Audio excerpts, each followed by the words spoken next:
Afternoon, everybody. Our speaker today is LaChance, who is the editor of the Bennington Banner.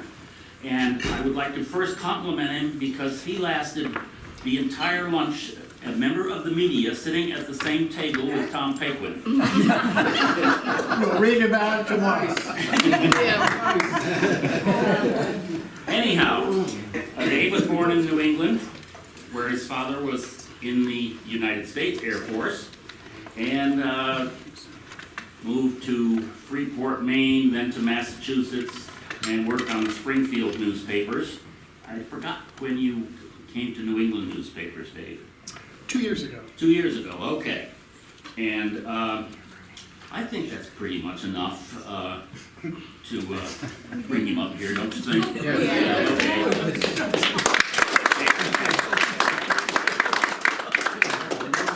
Very formal. Ted, thank you for the introduction, and thanks to all of you for having me here. I really appreciate it. Is the sound level okay for you? Everything working? Okay. Works for me. Good. I thought I would come here and maybe talk a little bit about the banner, who we are, what we do, some of the things that that we think about a lot. And I thought maybe I would begin by telling you a little bit about me and about how I wound up at the Banner.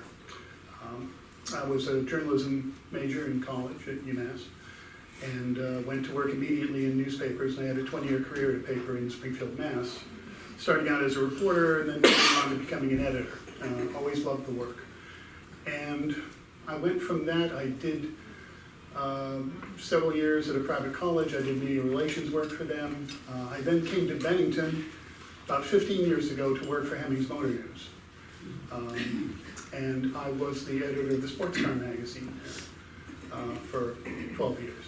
And the magazine was eventually retired. They stopped publication. And I thought about what I was going to do, and I had been tremendously impressed by what I'd learned about New England newspapers.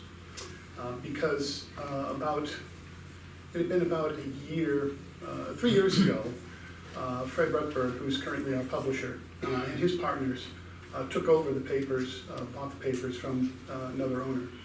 And they were motivated to do that because they really wanted to make the papers better. They really felt that the communities that we serve deserved better newspapers.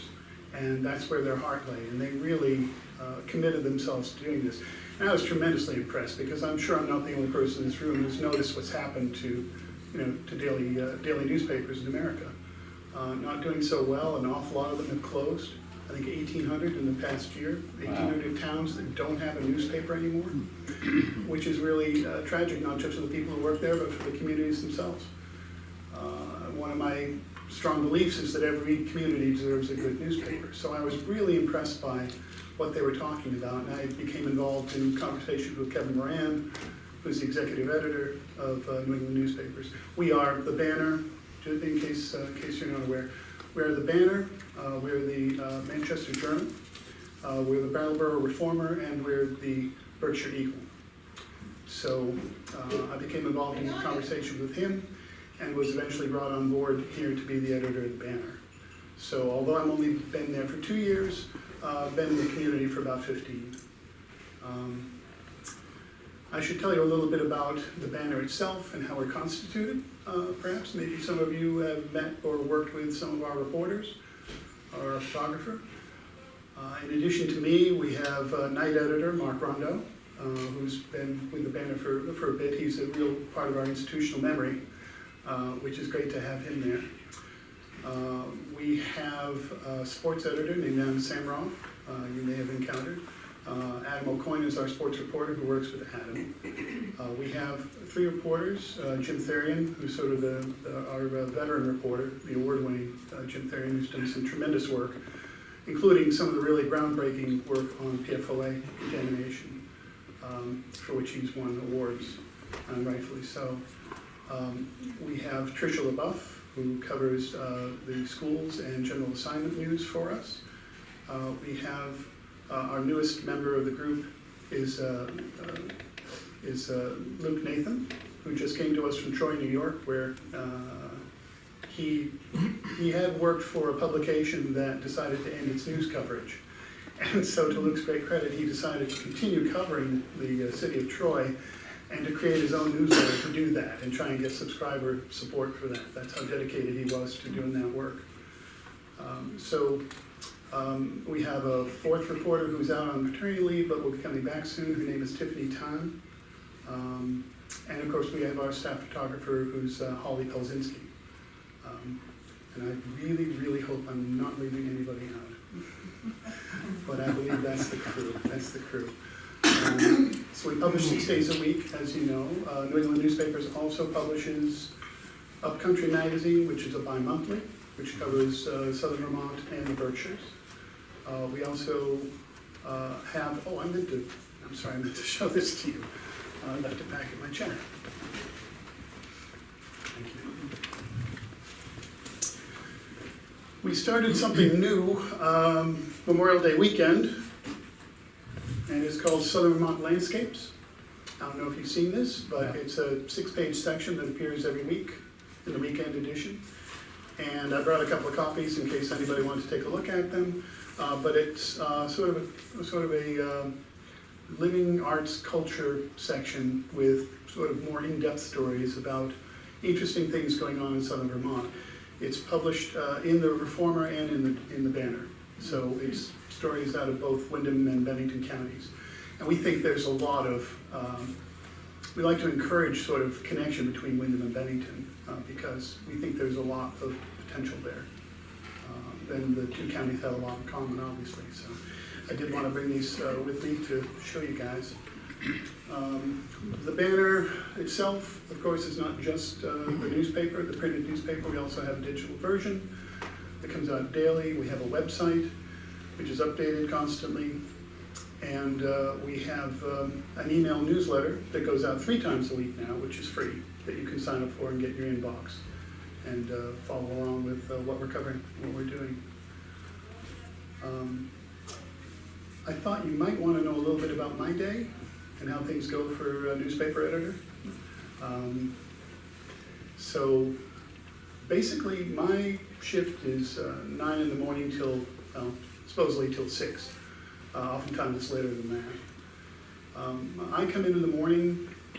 Essentially, I look at the print paper and I look at the online version of the paper just to see, you'll see why in a minute.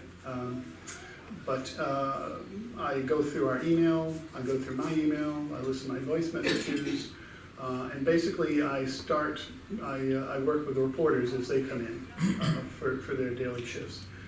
And I'll check in with them, see what they're doing. If they don't have something going on for the day, I may have an assignment for them, or they may have something that they want to cover that they've been working on. They've been to a meeting, it's an issue they want to write about. So I work with them to, decide what the coverage is going to be for the next day. And I also prepare the editorial page. I do that every day. Mostly it's me. We have some contributions to that too. But mostly that's something that I put together. I also personally put together the community page, which is page 2, which is a lot of press releases, community calendar, photos, and that sort of thing. One of the things I really wanted to impress on everybody here is like where this all comes from, where all this material comes from that we report. And a lot of it is from you. And a lot of it is from readers and people emailing us with ideas for stories to let us know about things. There are a lot of, for instance, we had a story about a gentleman who was celebrating his 100th birthday. And we did a story about him, we did a profile of him, and we wouldn't have known about that, of course, if somebody hadn't called us or sent us an email to say, did you know that we have this gentleman here? So we really rely on people to let us know about what's going on. There are many things that you know about that you think would be their stories that we maybe don't know. So I would encourage you to get in touch with us. We always want to know what's happening in the community. Everybody can always send an email to the news@benningtonbanner.com website, news@benningtonbanner, and let us know what you think we ought to be covering. So that's part of my day, early, let's see, we get in the afternoon. Some days I put together the newsletter, the digital newsletter, which takes me some time. I respond to emails, I reach out to people, I coordinate with our other papers. I get in touch with my boss, who's Kevin. Toward the end of the day, we start checking in with reporters. How's your story going? Have you filed the story yet? What do we have coming up for the next day? And as the reporters file the stories, I read them, and I may have questions. I may think something needs to be changed. I might think that there needs to be more information about something, or something needs to be taken out. That's really a crucial part of my job, and that's what makes a newspaper, so different from just, social media, is that we are edited, and we do put great emphasis on trying to make sure that our stories are as accurate and as fair as we possibly can. And a lot of that is on my shoulders. And believe me, the reporters appreciate having somebody work with them to shape their stories. So stories come in the afternoon. Then I sit down with my nighttime counterpart, Mark. We talk about what's going to be in the next day's paper. We talk about what's going to be on the front page, what the photo is going to be, how we're going to present this, how we're going to handle that. I help him toward the end of my shift supposedly is over at 6, and I head home. But I'm still on email chains, I'm still hearing about what's going on, there may be questions about things. So there may be questions that we need to figure out during the night, during the evening. 10 o'clock is when our pages go to the press. Everything has to be done by 10. Our paper is printed in Pittsfield. The people who design and lay out the pages work in Pittsfield. We call them the hub. A bunch of tremendously talented people who are great to work with. They put our pages together, we preview them, we make sure everything is the way we want it to be, and when we've approved it, off it goes to the press. And gets printed down there, distributed up here. I think it's supposed to be in your mailboxes by 6 in the morning, get the printed version. My eagle is always in my mailbox before 6, so they do a great job at that. And then we come in the next day and do it all over again. Which is why, it's a tremendous amount of work, and if you think about the amount of material that's sort of generated and edited and shaped and packaged in the course of one day, it's pretty remarkable. It's pretty remarkable. I've always said that the people that I work with, one of the very best things about this job is the people that I work with, because they are dedicated, they're committed, they are really mission-driven, these folks. Nobody goes into this business to make a lot of money, God knows.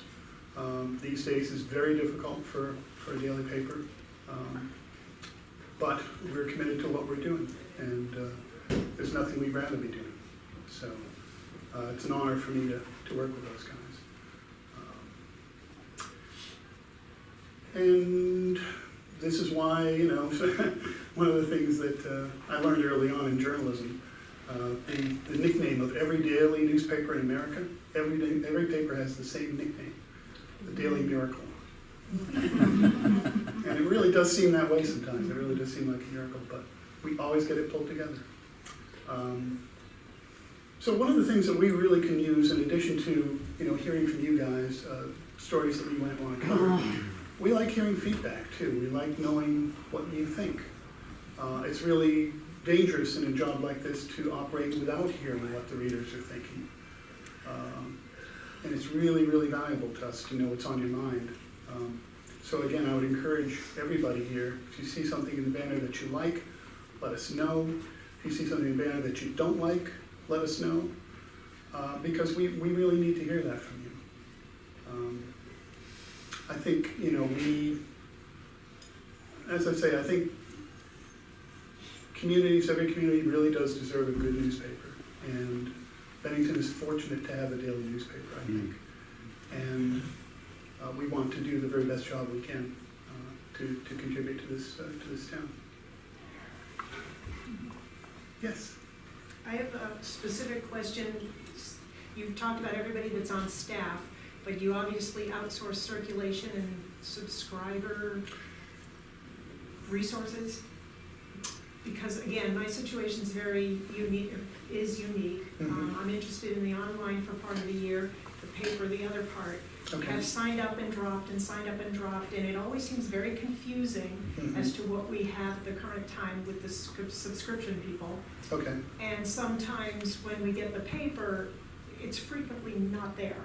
mm-hmm, And I say frequently, it should be, sometimes it's not there. okay. So, Well, actually, we do have, right at the Banner, we have a a circulation director, Evan Grable, he's there every day, and he does work in Bennington. And of course, we have an advertising department that's in Bennington as well, on Main Street. So I was really only talking about the editorial department, which is really what I'm qualified to talk about. I really can't tell you guys about circulation advertising, that's really not my area of expertise. But I know, have you reached out to Evan about that? my question was, are you the person I reach out to, or who is? Evan would And be. if there's someone in Bennington? Yep, yeah. he's in Bennington every day. I see him every day at his desk, so he's there. Yeah, reach out to Evan, and he'll work that out for you. Okay. I'm sorry about the problem. It's okay. Yes, So I've had the joy of doing some genealogy with my family's background, and, you know, newspapers are a big part of that, right? You know, Sure. so you go and do a lot of research on your family. But I have noticed now, and I understand for confidentiality that, you know, we don't automatically list births anymore for lots of reasons, but we don't see births, we don't see weddings, we don't see engagements, we do see, you know, funeral notices and obituaries. mhm, But that's been a trend, and I often think about the people that may research all of us. mhm, Newspapers were just such a gift. I mean, way back when, it used to be that Betsy went from Sandgate to Bennington, you know, they even had those types of things in it. oh, So, sure. you know, I just wonder about that trend now that we don't tend to, you know, I know you could pay to put it in anytime you probably wanted to, but Well, that's a really good point. I've had that very same thought, because I see the same thing that you see. I mean, we do publish obituaries, but birth announcements, I don't know where they are. I sort of expect them. I expect them to come in the inbox. It's like somebody wants to, but I'm not, we're not getting them. We're not getting marriage announcements or engagement announcements or birth announcements. And as far as I know, we accept those and we'll run them on the community page as community news. Yes. Well, I only know from my own experience when the papers I worked for started to charge people Mhm. for a small birth announcement, a wedding announcement and all that. It dropped off because people are paying so much for this stuff anyway. I know that obituaries, you've always had to pay for those, or in at least the last 30 years or so. Right. But I think I protested against this, against Mhm. the birth announcing. I didn't like wedding announcements, having to pay for that. And I did not like the fact that the Banner was publishing all the police news. That's Mhm. just my, yeah. but that's why the stuff dropped off. That goes in for free, but Yeah, other the stuff. police news goes in for free, but good news, Yeah. gotta pay for It that. was just a piece of genealogy that, you know, that I think we're missing out on. I think I've gotten 2 birth announcements in the 2 years that I've been here. And there's gotta be more kids born than that. So, I don't, like I said, I really. I just don't know if it's a trend that people don't think about it anymore, or because of Well, and there used to be privacy, special- right. There was a page, I don't know if it was Thursdays or Mhm. what, that was Yeah. kind of like college news, you know, any people who went out, birth, or like engagement, weddings, yeah. So if you don't have that queue, I think you don't. And we have Facebook nowadays. Because of the time. And we also, you know, have been through other ownerships, and I don't know what their policies might have been. I don't know what Digital First was doing, and, And I know Facebook has taken the place of that for many folks, but I just know that my work in understanding my family probably would have never been even through a Facebook search. right. And I, you know, I go through the old banners too, and I see those same stories about, you know, so-and-so is traveling to Barry to visit her aunt. They used to do things like that in the paper. You just can't imagine how many people they must have had, right? Yes. Well, it's not my question, I still have that, but to tag on to what they're saying, you know, a lot of that is just public record. You know, you go down to the town office and you can pull up probably a lot of that stuff, who died, who was born. And also, what was the other, oh, and the property transfers, you know, that was always interesting to look at. And to me, to get more readership, these people wanna read about each other and themselves, so in order to put that in there, I think that's the key to a small town paper. And we're open to it, we definitely are My open to it. question is, why is there a Manchester Journal? Why is it free? I mean, I'm sure they can take the banner up there, but why isn't there just one newspaper that we all get and pay for and make that paper a little bit more substantial?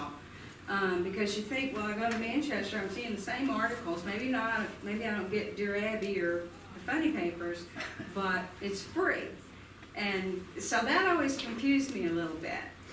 And it was that way when I came here, and I know that the Journal has been various incarnations of the Journal over the years, I guess. There were times when the Journal was by subscription, and there were other times when not. And I don't know how we wound up with the current situation. I'll tell you that it's something that I think about a lot, and been in conversations about that. So. There was a time when one of the little papers I worked on, it's a weekly, and we had a 136-page issue in July, Wow. a fatty. Yeah. And all we did is stick to the information that was sent in from the community. We had pictures of the Boy Scouts, the Girl Scouts, the church suppers, the bazaars, the benefits, who was born, who got married.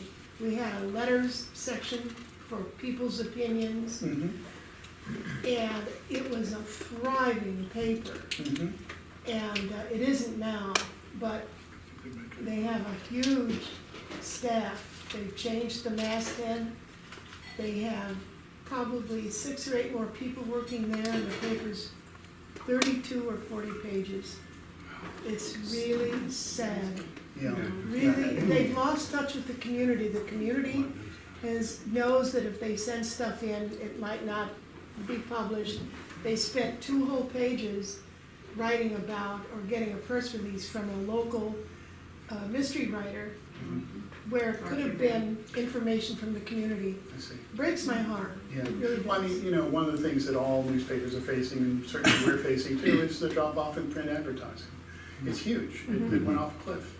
All that money is going to Facebook and Google, and it's not going to publications. No, but local paper, it was signature size. Mm-hmm.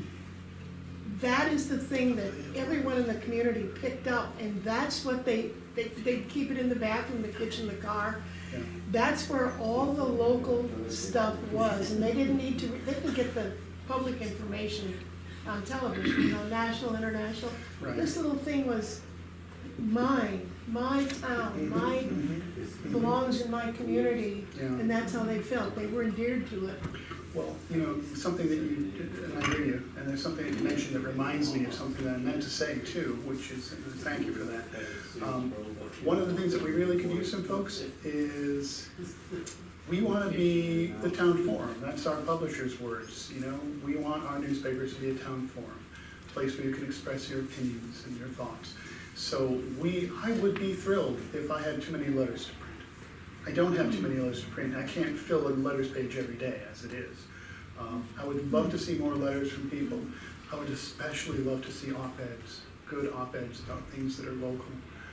We get so few of those, and I'm always going around and asking people, please write an op-ed. Has anybody here ever written a letter to the editor? Well, it's more an article. You got them published? Okay, so you know how to do it. Goes to news@benningtonbanner.com. Send us your letters. There's nothing I like better than a full page of letters, honestly, because that's your point of view. I don't know if you remember a couple of weeks ago, you probably do, the Quantum Leap program. We had so many letters on that. We were in every one of those. And I was so glad we filled the whole page with those letters. And I was so glad that we could do that, and so glad that people were speaking up. That's a really important thing that we could do. I used to write a column, and I didn't have to say this because the paper belonged to the community. They felt like they had a right and an obligation to write in about what I wrote. Sometimes they loved it and they'd say so, or they'd say something else. I print their letters, Yeah. And then the next week, I'd get an answer to their letter from another reader. And I had this dialogue going back and forth from reader to reader, and after a few weeks, I'd cut it off. But it was engaging for the readers, and that pulled in more readers. Yep. Which, this is all advertising. Sell the ads. The ads, never mind. But, Yeah. it but sells the it's- paper. It's your paper. Yeah. It's your community's newspaper. You brought up Quantum Leap. Can the Banner work into that rather than waiting what everybody else says to the Banner? Can the Banner look into that and do an editorial on it? Absolutely, yep. We are looking into it, we're working on it, it's one of the stories that we're working on. And absolutely, yeah. I'd like to have more local editorials, honestly. We're working at it. We had one in a couple of days ago, we're working on that. So how do you turn in an editorial as opposed to just a letter to the editor or an op-ed? Same email address, Would you use just that title there. it something Call different? it a commentary or an op-ed or something like that, put that in the subject line, commentary, and send it in. And we don't, believe me, we don't have, in spite of what you may have heard from anybody, we don't have a political litmus test. Any opinion, any responsible opinion, will print. So I want to make sure everybody knows that. Are you still printing Bob Standard every other week? Every other week, Every other week. yep, every other week. What have been like the top 5 stories in the last year that have sold the most papers and you've gotten the most feedback about? Biggest, in the last 2 years that I've been there, the biggest has probably been the closing of Southern Mount College. That was just a bombshell. And I'm so, and I hate being, one track, like a broken record, but I'm so proud of the work that those guys did on that day to pull the story together for the paper that we had the next day. I was so proud of them. That's, far and away, that's the biggest story we've had. People also responded very well to the story that we did about Bennington College's fire at the barn. Yeah. And the fact we learned, I think that day or the next day, we learned that 2 of the volunteer, well, they're all volunteer firefighters, God bless them, but 2 of the firefighters were actually employees of the college. We thought, that's got to be a story. What's it like to fight a fire at the place where you work? So we did an interview with those guys. That was extremely well received, and did an excellent job on that. And then, of course, we had the guy who walked into bringing Vermont with no clothes on, right? Earlier this year, one of our reporters standing in the window going, "Oh my God!" What? I said, "Yep, he has no clothes on." So find out what that was all about. Yes. I'm kind of curious, in the political realm, how is the term enemy of the people affecting you here, your paper? Well, no different than any other journalist anywhere, I suppose. I mean, it's a charge that's used by dictators who want to suppress free press, and it's done to discredit honest, hardworking journalists. So we don't care for it, of course, and it's certainly not true. So Is there a way of promoting the, I guess that's what we're talking about locally, promoting that, hey, we're not the enemy of you folks, we're here for you? that's what we try to do every single day. Yeah. That's what our job is to fairly report the news, fairly and completely report the news. That's what we do, and not everybody is going to stand up on a chair and cheer for us, but it's our obligation, and we take it extremely seriously. As I say, when I call it a calling, it is a calling. So, And I remember that the other thing that, speaking of enemies of people, you can't lie. I know that every time I put anything in the paper, I had to make sure it was the truth. And now we have, lying is just, we can't trust anything.